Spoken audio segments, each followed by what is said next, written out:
एक तरफ देश को 5 ट्रिलियन इकोनॉमी बनाने की बात हो रही है, लेकिन दूसरी तरफ अभी हम ऐसे राजनेता भी नहीं खोज पा रहे हैं जो कायदे से शिक्षित हो।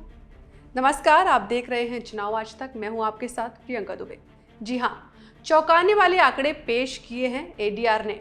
एडीआर की रिपोर्ट के मुताबिक 2024 का चुनाव लड़ रहे 121 उम्मीदवारों ने खुद को निरक्षर यानी अनपढ़ घोषित किया।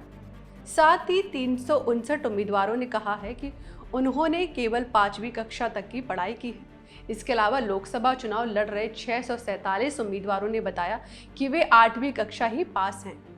वहीं 1303 उम्मीदवार ऐसे हैं जो 12वीं पास हैं। साथ ही 1502 उम्मीदवारों ने ग्रेजुएशन तक की पढ़ाई की है। वहीं 198 उम्मीदवार ऐसे हैं जिन्होंने डॉक्टरेट की पढ़ाई की है। गौरतलब है कि एडीआर ने लोकसभा चुनाव लड़ रहे 8360 उम्मीदवारों में से 8337 की शैक्षणिक योग्यता का विश्लेषण किया है। चुनाव के पहले चरण में 639 उम्मीदवारों ने अपनी शैक्षणिक योग्यता 5वीं और 12वीं कक्षा के बीच बताई है, जबकि 836 उम्मीदवार स्नातक स्तर यानी उससे अधिक पढ़े लिखे हैं। दूसरे चरण के दौरान 533 उम्मीदवारों ने अपनी शिक्षा का स्तर 5वीं और 12वीं कक्षा के बीच घोषित किया, जबकि 574 उम्मीदवारों ने स्नातक या उच्चतर शिक्षा प्राप्त होने की सूचना दी थी। वहीं 37 उम्मीदवारों ने खुद को सिर्फ साक्षर, 8 के निरक्षर और 3 से अपनी शैक्षणिक योग्यता नहीं बताई।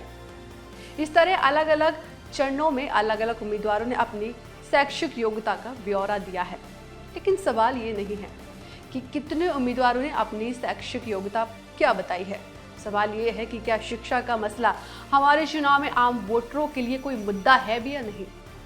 यूं लोकतंत्र में सभी को चुनाव लड़ने का अधिकार है और इस बात की कोई आवश्यकता नहीं कि उम्मीदवारों को पढ़ा लिखा होना भी चाहिए या नहीं। लेकिन जिस तेजी से समाज बदल रहा है, समय बदल रहा है, क्या अब इस बात पर बहस नहीं होनी चाहिए कि जनप्रतिनिधि को न्यूनतम ग्रेजुएट तो होना ही चाहिए।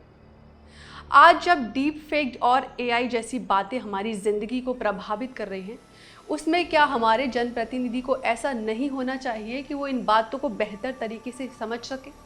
हालांकि पढ़ाई लिखाई से ये भी साबित नहीं होता कि ज़्यादा पढ़ा लिखा व्यक्ति अच्छा प्रतिनिधि साबित होगा, क्योंकि जनप्रतिनिधि के लिए आवश्यक गुण है कि वो जनता की समस्याओं को समझे और जनता की बात को बेहतर तरीके से संसद के पटल पर रखे। फिर भी एक न्यूनतम शैक्षिक योग्यता को लेकर अब बहस होनी चाहिए। आप इस विषय पर क्या सोचते हैं? अपना मत हमें कमेंट बॉक्स में ज़रूर बताएं और अगर आपने अभी तक चुनाव आज तक चैनल को सब्सक्राइब नहीं किया तो ज़रूर करें। नमस्कार।